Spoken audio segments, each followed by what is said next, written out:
Likewise, when I say Jamke, Omune, Simon ataona nini?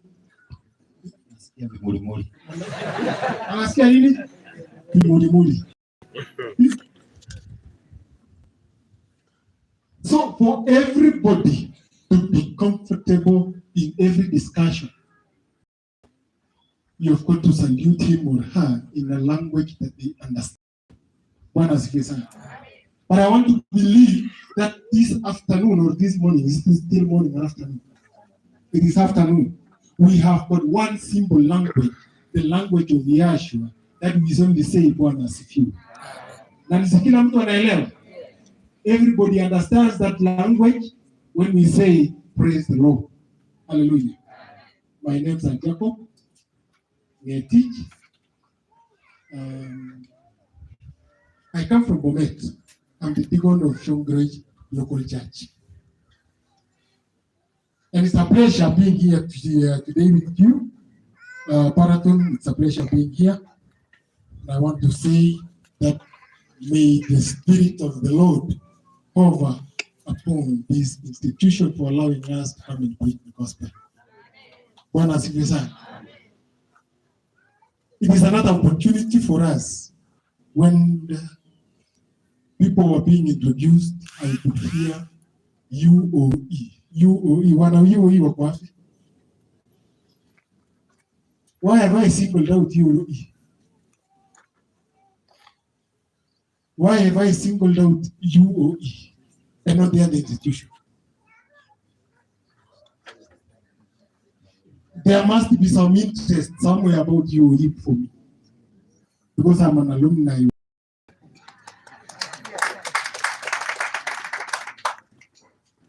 The time I was in UOE, perhaps I would guess, how old were you? That was in 2007, 2008. But still, I'm an alumni. Irrespective of whether I finished there in 1960s, but I'm still an alumni. So if members of UOE are members of the North Rift, what association was that? The North Rift Mechanic Association. So by default, I'm a member. Am I a member of the North Rift Mechanic Association? Yes. By default. Secondly, receive greetings from my domicile church. Mumewasalimiwa sana. Nisipokea. Then, I want to say a story. I almost became John. What did Jonah do in the Bible? He was sent, but eventually he found himself in Nineveh. But he had tried all sorts of tricks not to be sent by God.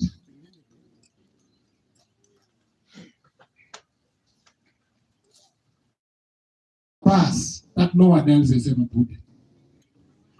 Alipanda gari lingine lenye hakuna mtu mwingine amewahi panda. That was Jonah for us.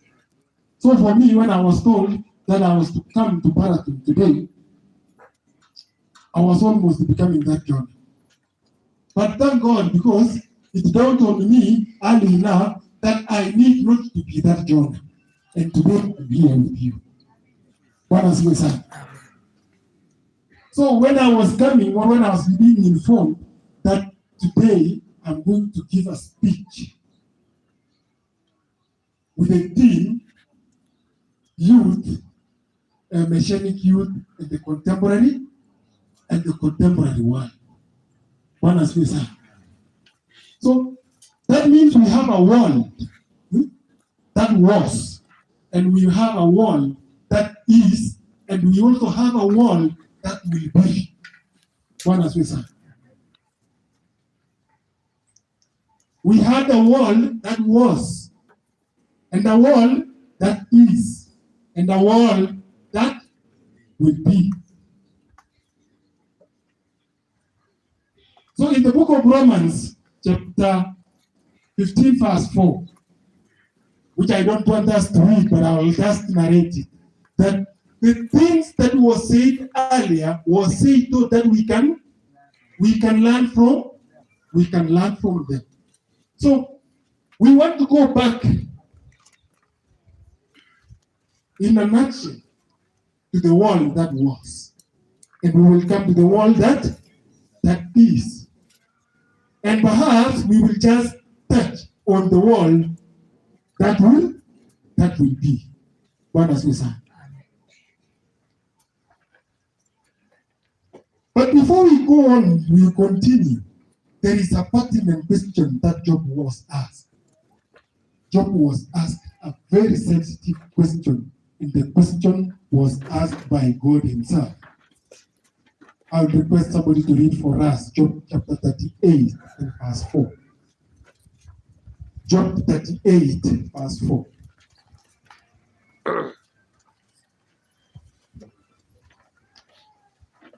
Job 38 verse 4. Yasema, ulikuwa wapi nilipoiweka misingi ya nchi? Maybe you can as well read it in the book in English version. Someone, ulikuwa wapi nilipoiweka misingi ya? Where was you when I laid the foundation of the earth? Where were you when I raised the foundation of the earth? Can somebody answer that question in this congregation? Simon, if God was to ask you that day, where were you when I raised the foundation of the earth? What was your answer?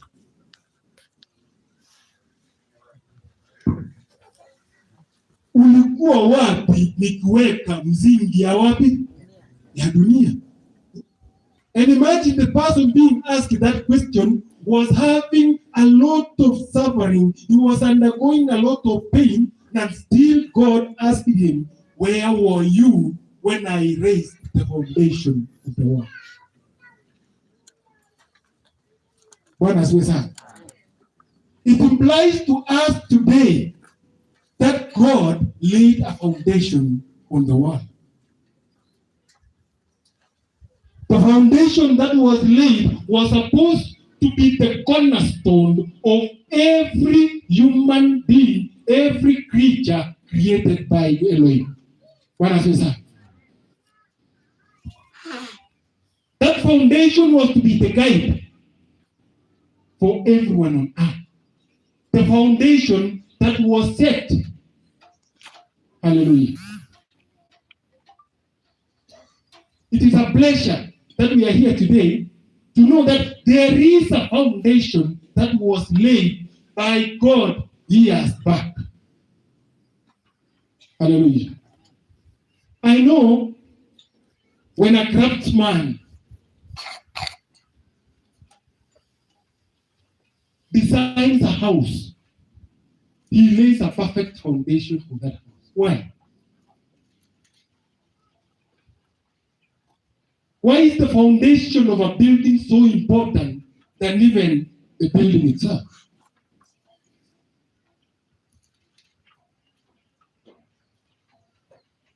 We are going to talk today about how it will influence the character of our youth and the character of our faith in the contemporary world.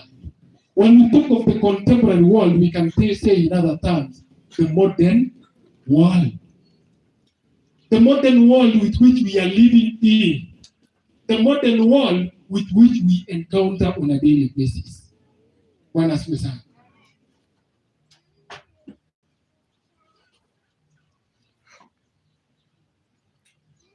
Where were you when I laid the foundation of the earth?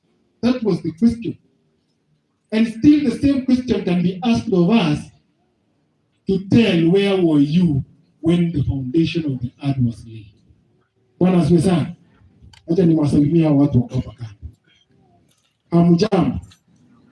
Perhaps these people can tell me where they were when the foundation of the earth was being laid. Where were you when the foundation of the earth was being laid? Bwana asifiwe sana. There is no question. Then comes the next question in the book of Psalms, chapter 11 and verse 3. The book of Psalms, chapter 11 and verse 3. Indeed, the foundation of the earth has been laid, perfect and in order. The foundation of the earth is perfect and it is in order. But here comes a challenge. Here comes a challenge. What does it say? If the foundation be destroyed, what can the righteous do? The foundation has been laid, but the question is, if that foundation is destroyed, what can the righteous do? Banari. If the foundation is destroyed, what can the righteous do? And what foundation are we talking of this afternoon? What type of foundation are we talking about? What type of foundation are we talking about? And that this foundation can at one point be shaken or be destroyed. Bwana asifiwe sana. Ulize jirani yako, msingi ukiharibika, mwenye haki atafanya nini?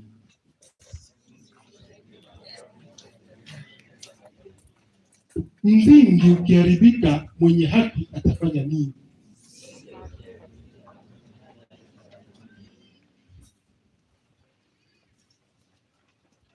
But first we need to know how God laid this foundation. In the book of Genesis, chapter 1, verse 1. Genesis, chapter 1 and verse 1. In the beginning, God created the heaven and the earth. In the beginning, God created heaven and earth. Let's continue. And the earth was without form. The earth was without form.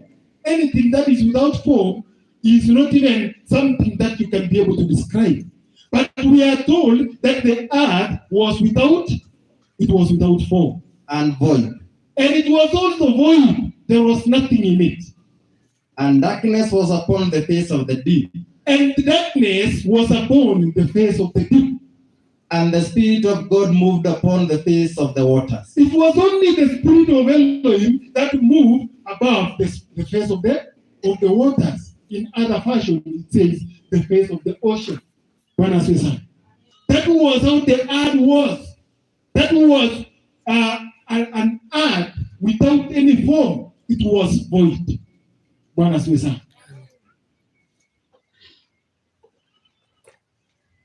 It comes a time now when God decided that there must be order and there must be a perfectness in this earth which I am moving over it. Verse 2. Verse 2. Yes. And the earth was without form. Yes. And void. It was without form and void. Let's go to verse 3. And God said, let there be light. And there was light. That was the very component of the foundation that God laid on earth. He said, let there be light, and there was light. And God saw the light, that it was good, and God divided the light from the darkness.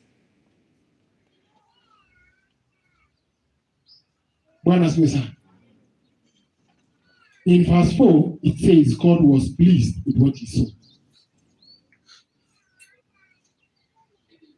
He just said, let there be light. And when there was light and there was darkness, God was pleased. God was pleased with what he saw. Everything is perfect at that particular moment. Everything is in order. At that particular juncture when God said, let there be light. Verse 5. And God called the light day, and the darkness he called night. Yes. And the evening and the morning were the first day. Let's rush. And God said, let there be a firmament in the midst of the water, and let it divide the waters from the waters. In a nutshell, what we are reading is the creation.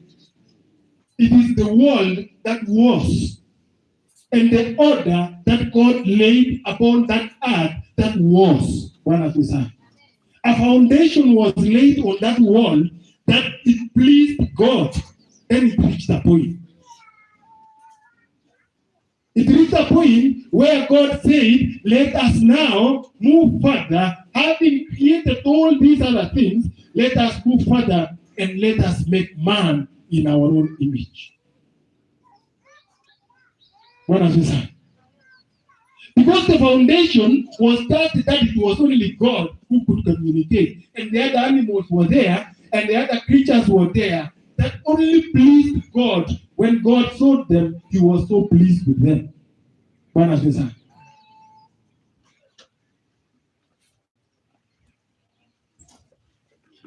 I sometimes ask myself, what could have happened if there were no humans? If God had not decided that there is no human on earth, what would have happened?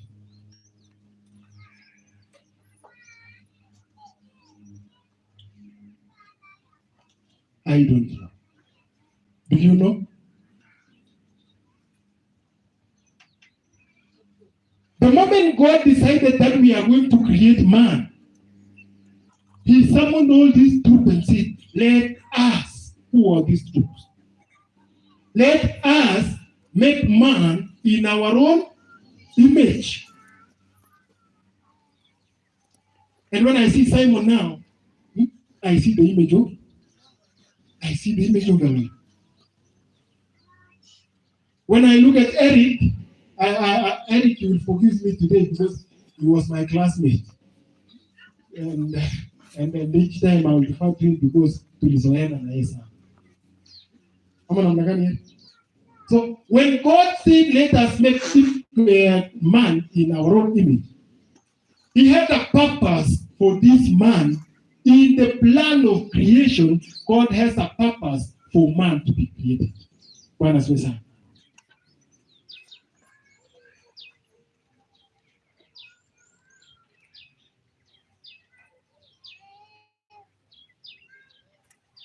When he had created man in his own image, God was so pleased with them.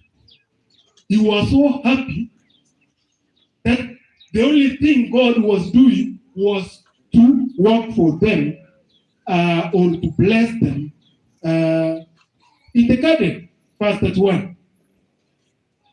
Verse 31. And God saw everything that he had made, and behold, it was very good. And the evening and the morning were the sixth day. Just that first part. And God saw everything that he had made, and behold, it was very good. There was no confusion at that particular juncture in the world that was. There was no corruption in the world that was. Bwana asifiwe sana. When we play fast forward to the time when now man had been created, enters the confusion.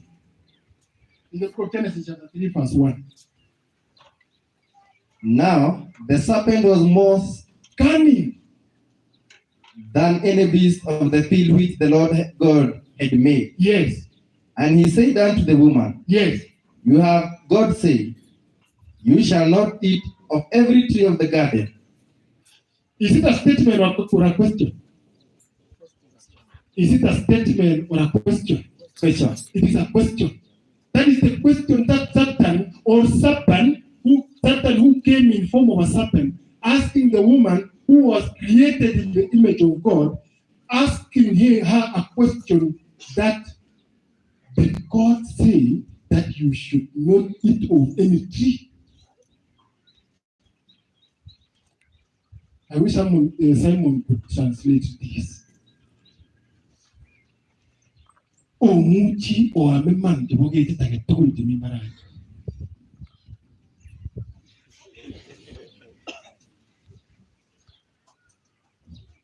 It was a very cunning question because he knew the direction he was going. He wanted to bring another order into the perfect order that Elohim had already set. That go ye into the garden, and behold, you are permitted to eat of every fruit of every tree, but do not, that was the order. Do not eat of the tree that is in the middle of the garden. But here comes somebody else who wants to bring another order, asking questions. In essence, the order with which Elohim had set was about to be compromised. The foundation with which Elohim had laid for humans was about to be compromised. It was compromised by that very simple question, asking that, did Elohim really ask you to eat of every tree? He was not specific, but he asked it of every tree. Such an ambiguous question. But it has got a direction. An ambiguous question with a direction. What was the direction? The direction was to disrupt the foundation that had been laid by Elohim. Bwana asifiwe sana.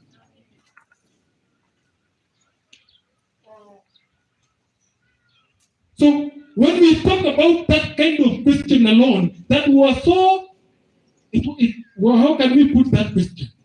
Who are the Englishmen here who can be able to describe that question in just a single word? If we could describe the question that the woman was asked, what can we say? The question was harmless. Was it harmful? When you listen to the question, it only says, did Elohim really told you to eat of every tree? And then starts now the explanation. Continue. Verses 2. Yes. And the woman said unto the serpent, we may eat of the fruit of the trees of the garden, but of the fruit of the... I want us to listen to that statement. The way the woman narrated to the serpent how Elohim had laid the foundation. What does it say? And the woman said unto the serpent, she said unto the serpent, we may eat of the fruit of the trees of the garden. We may eat of the trees of the fruit of the garden. Verses 3. But of the fruit of the tree which is in the midst of the garden. But of the fruit of the tree that is in the midst of the garden. God has said, you shall not eat of it, neither shall you touch it, lest you die. Neither shall you touch it, lest you... A lot of information given out. The question was harmless. Proceed. And the serpent said unto the woman, you shall not surely die, for God has corruption of the foundation set in. Yes. That is the setting in of the corruption of the foundation that had been laid. Do not touch of the fruit of the tree that is in the midst of the garden. Lest you will die. But here comes somebody else saying that you will surely not die. What has we said? Surely you will not die. Let's continue, brother. For God doth know that in the day you eat thereof, then your eyes shall be opened, and you shall be as gods, knowing good and evil. What has we said? The foundation is being corrupted. When the foundation is being destroyed, what can the righteous do? That is what the Psalm says. When the foundation is destroyed, what can the righteous do? The foundation with which Elohim had laid on the garden is being destroyed. It is being destroyed directly through the creation of Elohim. That Elohim knew that the time eat of this tree, you are going to be like,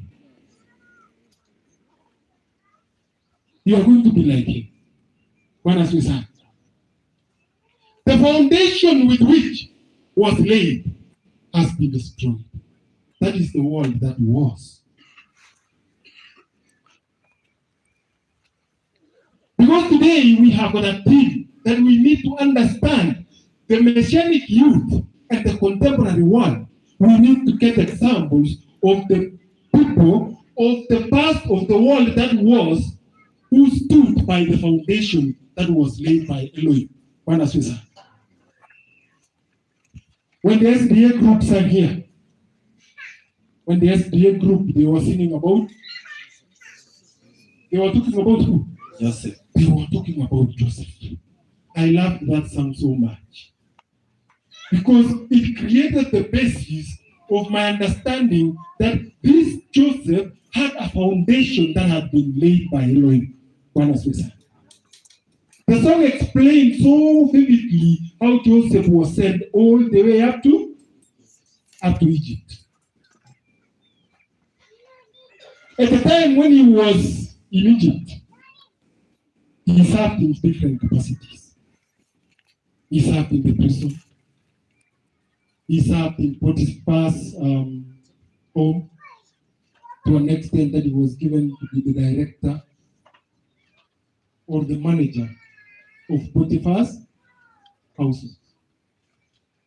Imagine somebody you have given him in charge to be in charge of your household to an extent that you do not know anything else. Kila kitu tu iko sawa. Kila kitu iko sawa. How do you feel about such a person? If it were you have such a person in your household where everything else is perfect. Bwana asifiwe sana.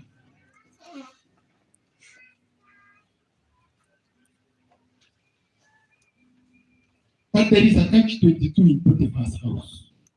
There is a catch that is about to test the foundation of Joseph.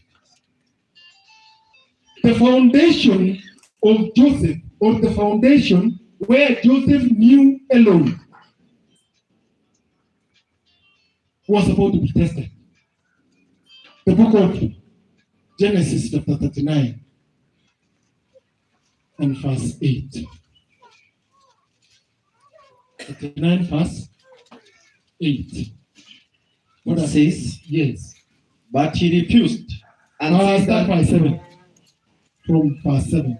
And it came to pass after these things that that his master's wife cast her eyes upon Joseph. That his master's wife, the master was Potiphar. His master's wife cast her eyes upon Joseph. How do you cast eyes? How do you do it? Perhaps the ladies in the house can tell us, because that was a woman who was casting her eyes on Joseph. For us men, we know how to do it. Aren't we? We know how to do it. But I'm just asking myself, how did Potiphar's wife do it? How did she do it? Tell me. The Bible tells us that she cast her eyes upon Joseph. And she said, lie with me.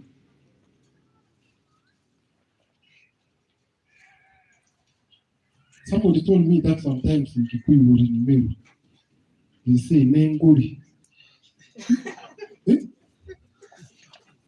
Why, Simon? Why are you laughing?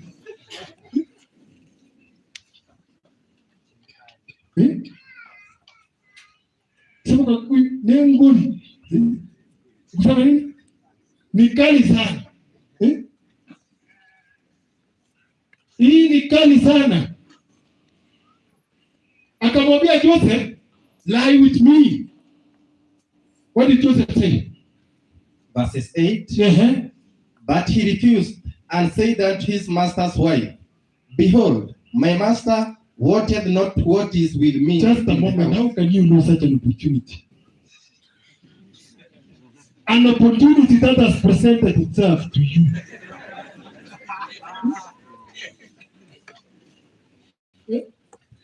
Is it possible? An opportunity that has presented itself to you before your own eyes. Potiphar's wife tells Joseph, lie with me. Continue. But he refused. He what?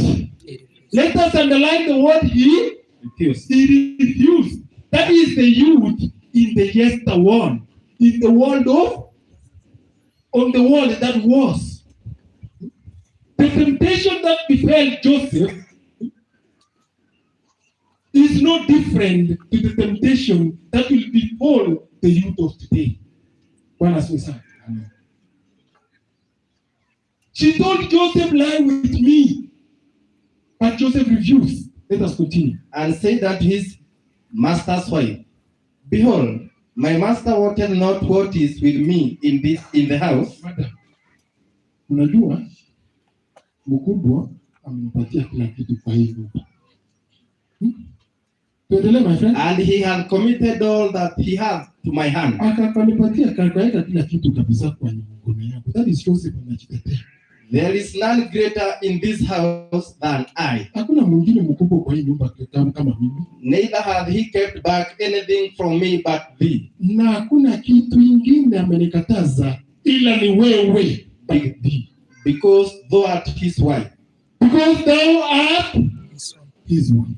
Bwana sana. How then can I do this great wickedness and sin against God? How then can I do this great wickedness and sin against who? God. And sin against God. That is a foundation that was laid.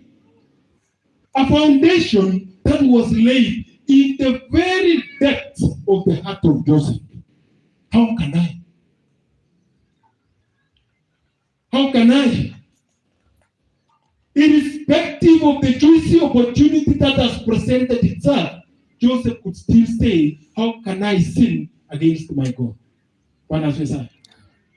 In comparison to the youth of today, what can happen? Pastor, what can happen? What can happen to the youth of today when an opportunity like that presents itself? I can see some men, they are just shaking their heads. I can just say something would have happened. But Joseph said, how can I sin against God? What does he say? Because a proper foundation had been laid. What does he say?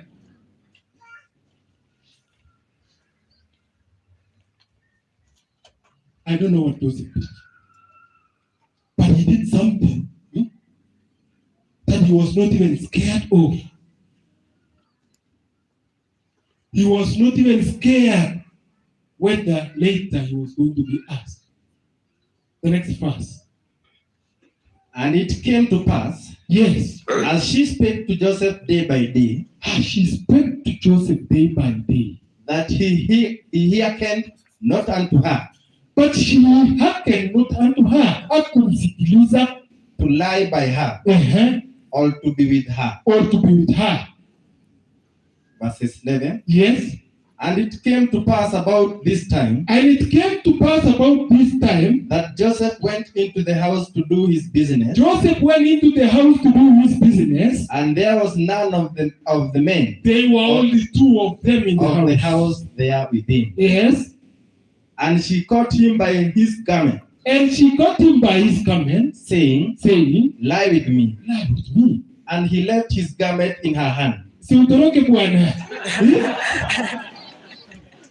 And prayed and got him out. So this is now Potiphar's Joseph having fled without the garment. Great evidence.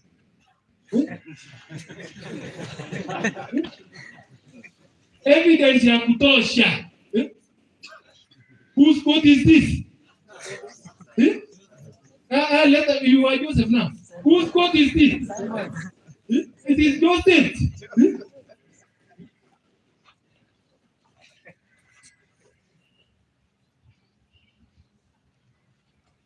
Imagine your adversary having such an evidence against you.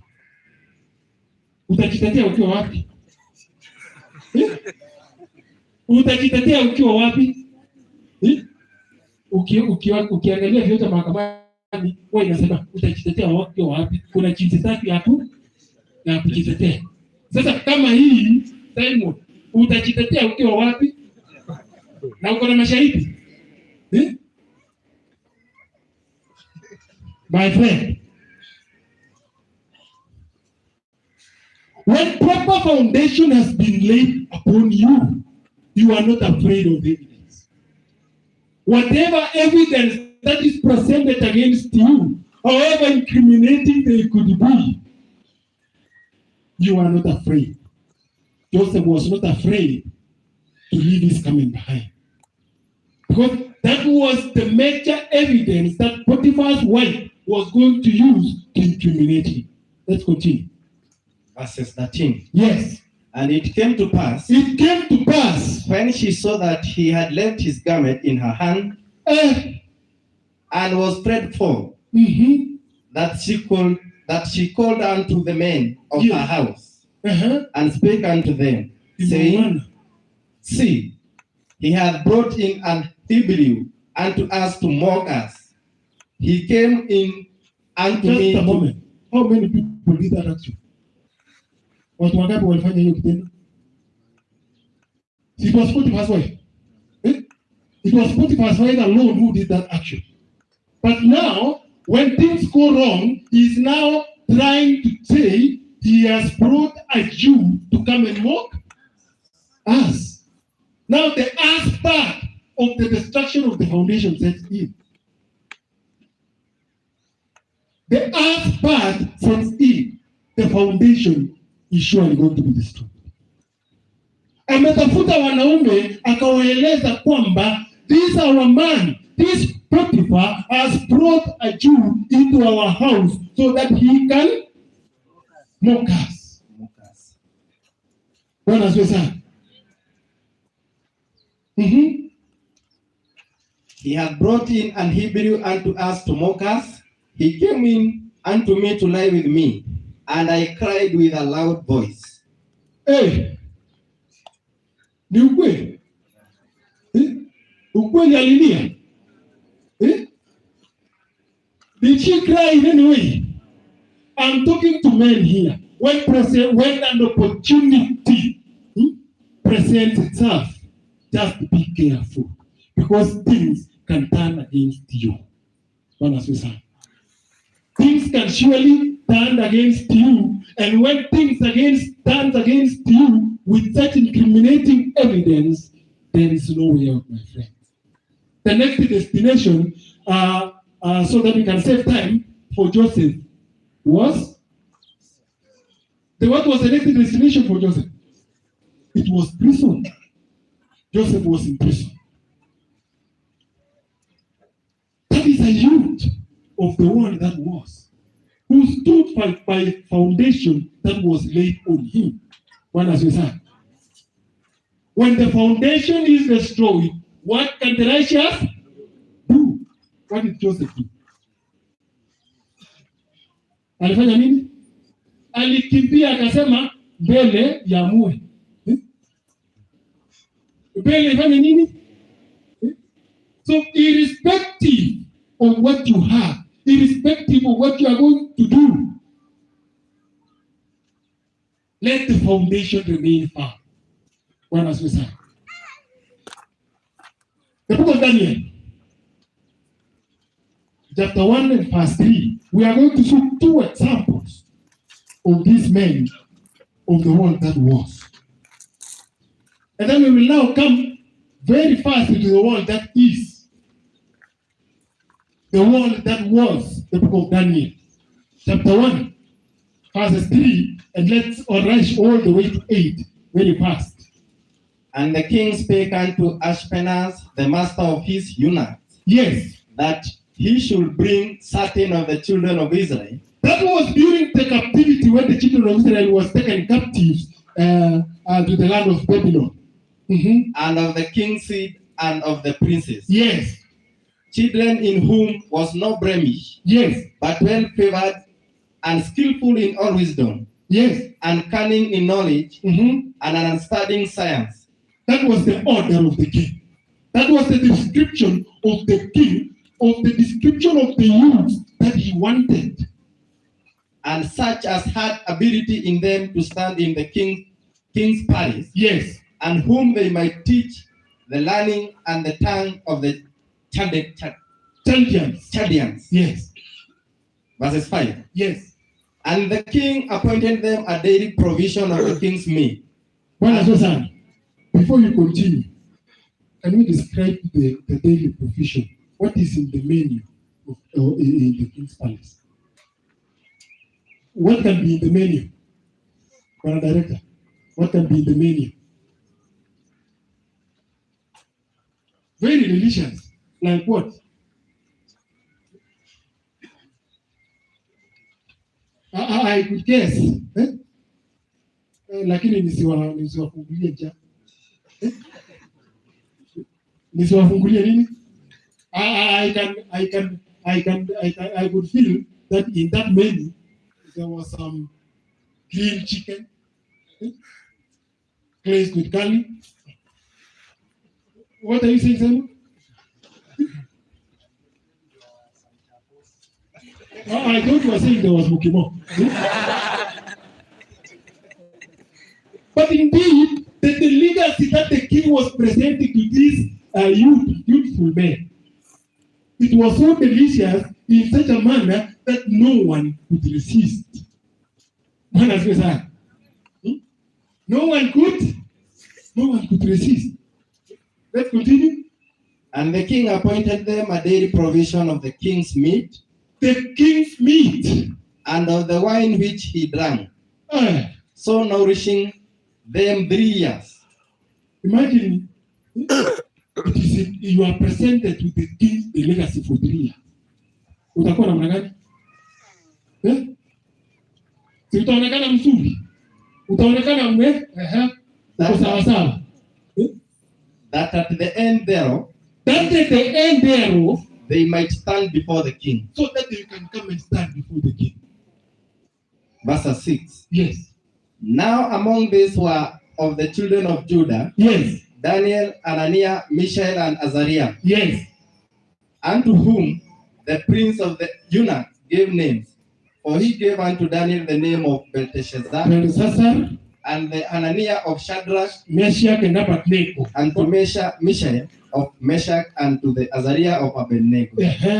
But Daniel purposed in his heart that he would not defile himself with the portion of the king's meat. Just stop there. That the legacy has been prepared. You can imagine. The meal has been ordered. And everything that the king designed that these people be given as their daily provision is in front of them. But Daniel purposed in his heart that he was not going to defile himself with the legacies of the king. What does we say? Continue. Verses 8. Yes. But Daniel purposed in his heart that he would not defile himself with the portion of the king's meat, nor with the wine which he drank. Yes. Therefore, he requested of the prince of the eunuchs that he might not defile himself. So that the word there is so that they may not defile himself. Verses 9. Yes. Now God had brought Daniel into favor and tender love. In short, with the prince of the eunuchs. In short, what Daniel requested for the sake of time, he told the man in charge, you see, I will not eat this the legacy of the king, but give us water, water and vegetables only. So is there a comparison between Joseph and Daniel? Is there a comparison between Joseph and Daniel? Can we also extrapolate the calf? Yeah? I know there are math students here. We extrapolate the calf. When we extrapolate the calf, it comes to this modern world. What would you do, my friend? What would you do? The opportunity that presented itself in Joseph's time, and here is another opportunity to feast in front of the king for 3 years. But both of them rejected. What would you have done?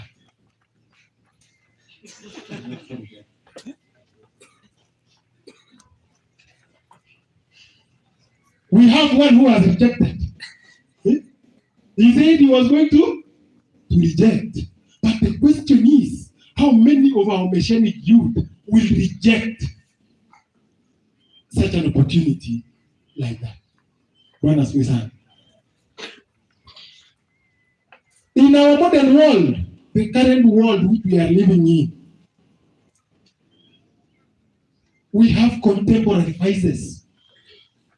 Contemporary vices, things that affect Messianic youth and also everybody else that is in the church today.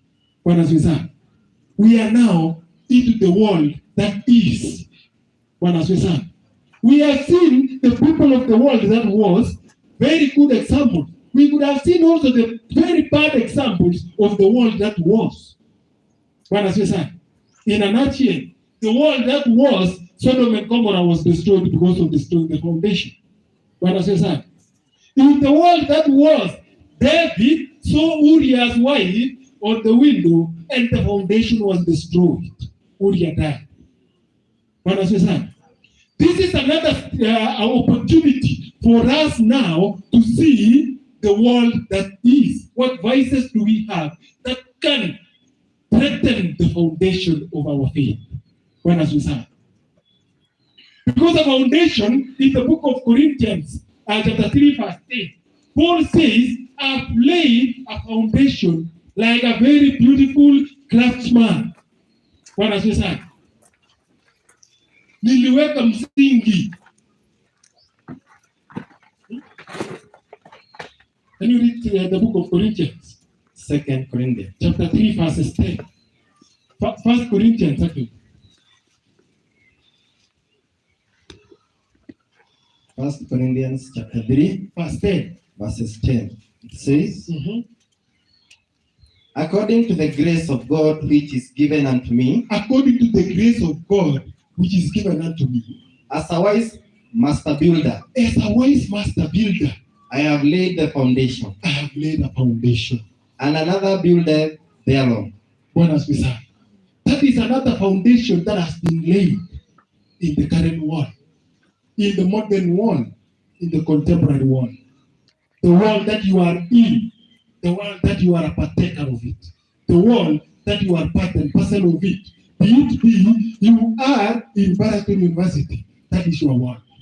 You are in UOE, that is your world.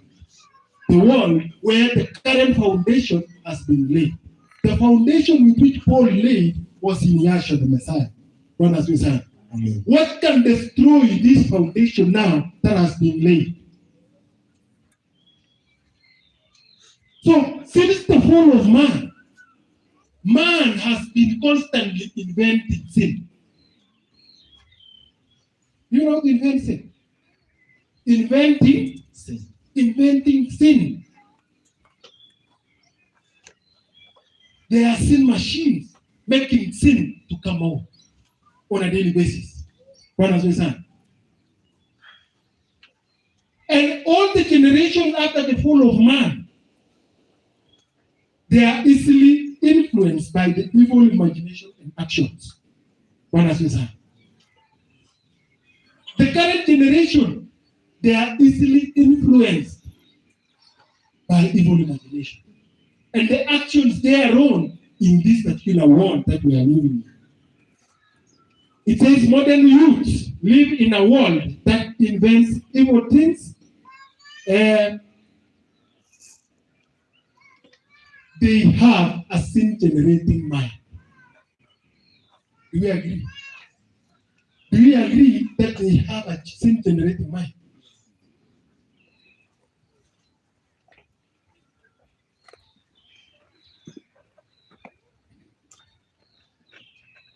So, in a nutshell, sin is inexhaustible. It is being generated on a daily basis. New sin is being generated. Because now that we have the capacity to generate sin and sinful entertainment. That means sin, we are inventing sin on a daily basis.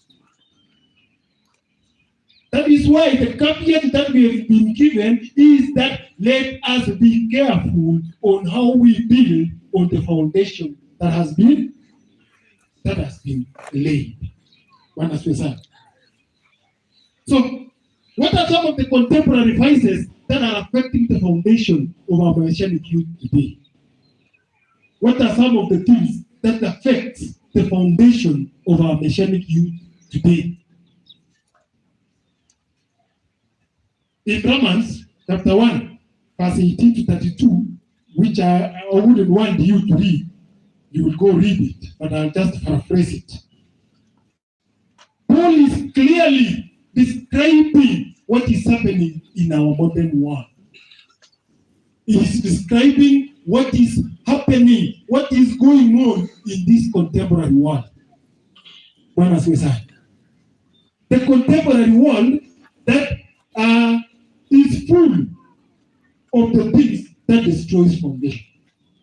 Number one, drug abuse. Number one, drug abuse.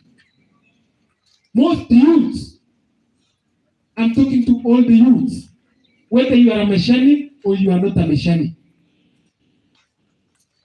Drugs destroys the foundation. It destroys foundation. Number two,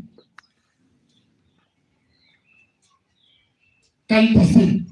Associating yourself with people who appear to be having some social background, but they have other motives in your life. Like what happened in Shakahola. You may find innocent soul getting lost because of cultism. And that is what is happening in our schools and colleges right now.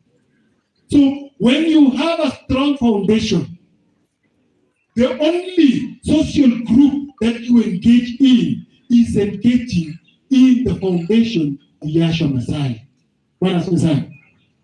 Number three,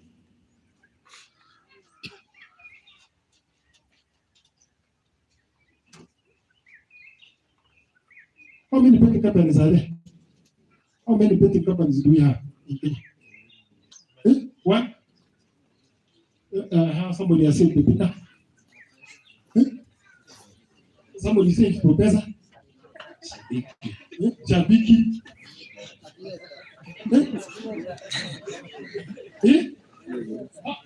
Kuna kingine leo gladiator. Aviator. What does do you know? Pakakumi. Hi. So you don't do this. You see, you don't know. What is the primary motive of betting? What is the primary? Why do people bet?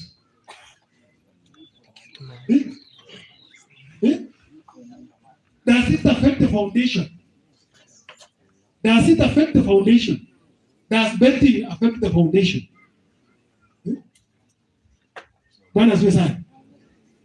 You find most people right now, especially our youth, they are engaged in betting so much to an extent that even having time to read this word is no more. Unasikia vijana anasema siku moja ilinichomea pete. Ilichoma. Sincerely speaking. In the book of Colossians, chapter 5, chapter 3 verse, chapter 5 actually. It talks about wanting quick cash. What does it say? You are destroying that foundation. So as a mechanic youth in our contemporary world, where it is full of betika, sportpesa, shabiki, kuna moja nimesikia inaitwa pakapaka ama pataku, aviator. Resist. Just like Joseph resisted Potiphar's wife, do what? Resist. For the sake of that foundation with which your heart or your life is built on, resist. That is a vice in the contemporary world. And it is a vice that is affecting everybody. What has you said? Let me tell you a story of a certain young man in our place. He was a shamba. 500,000.